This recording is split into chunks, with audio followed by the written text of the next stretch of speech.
I was thinking about my Aryel deck and I realized that I just didn't have enough knights.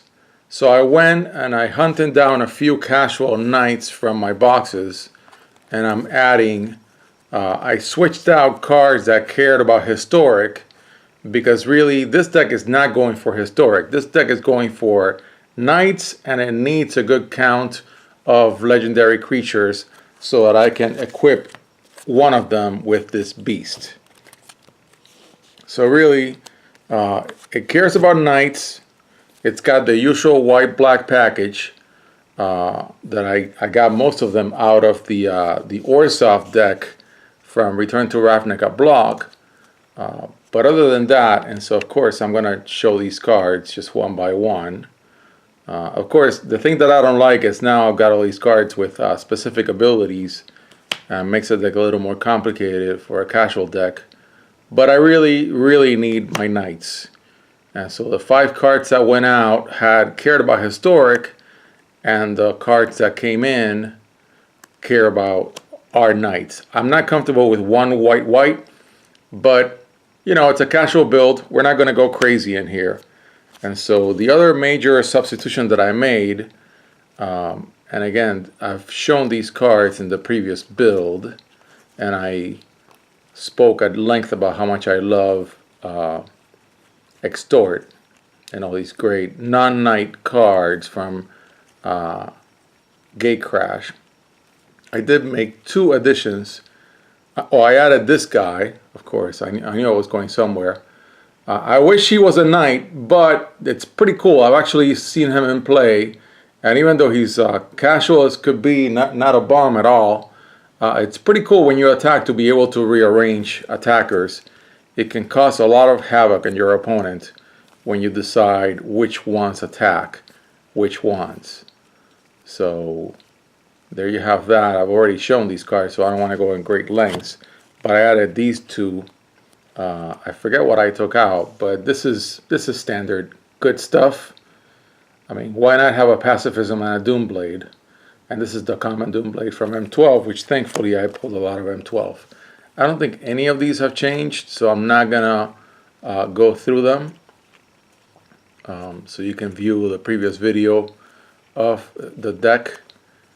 Now, I did make a mistake when I talked about the deck before. I had this one as my highest creature. Obviously it is not, it is a sorcery. So that was a mistake that I made. This is what happens when you make a live build. Sometimes I don't see things clearly through the viewer, and I concentrated more on that it was legendary, which doesn't really matter for this deck. What really matters in this deck is that I can enchant legendaries with this equipment, which will make them pretty big. That's what I really care about in this deck, and I want to have a bunch of knights. Then as a sub theme, because I'm in white and black, I want to have all kinds of little tricks of gaining life and losing life, which Extort gives me. And I want to cast discard. I want to be able to sack. Want to be able to dig in the graveyard and do funny things with the graveyard every now and then, but not so much. This isn't really a reanimation deck.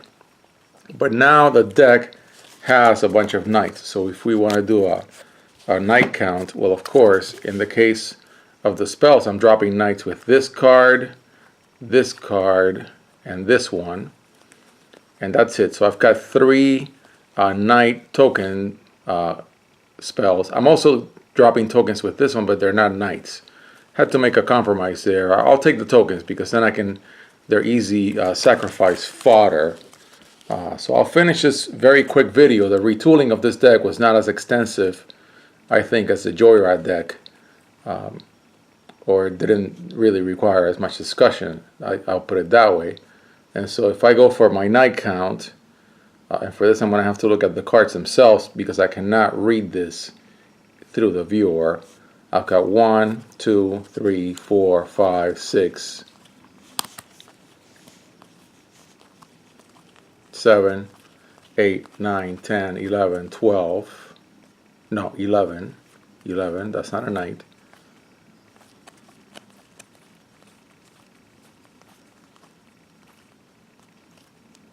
12. This guy's a knight. Number 12 from Gatecrash. 13. I think that's it.